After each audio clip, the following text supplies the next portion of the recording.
spoki, tie ir mūsu gari, kas ir nākuši no mūsu ķermeņiem augšām celšanās brīdī.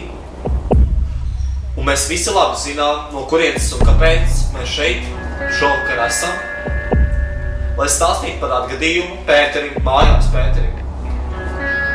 Viņa spoks ir ļoti dīvains, ļoti. Un tagad mazliet par to, ko tad viņš īsti dara un kāpēc viņš to dara. Slēptā kamera.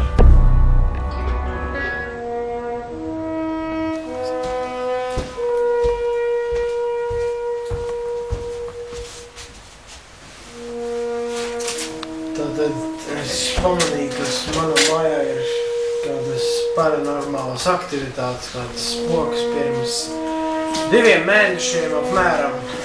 Kopš tā laika viņš nav licis man mierā un es laiki traucēju naktīs gulēt un krīt man uz nerviem, kad es mēģinu kaut ko darīt datorā, viņš vienkārši nezinu. Mēs ar pašu un Alekseju bijām nopirkuši bambukus eiro, mēs bijām semuši, kas elitu dabūjuši.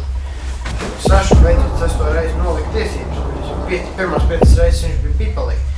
Mēs atnākam mājās un bambuks izdzērtams, semušas nav vairs, elita līdz pusē izpīpēta, pārējās aplēstas vienkārši. Viņš negrib, lai mēs te vismaz dzeram. Tu esi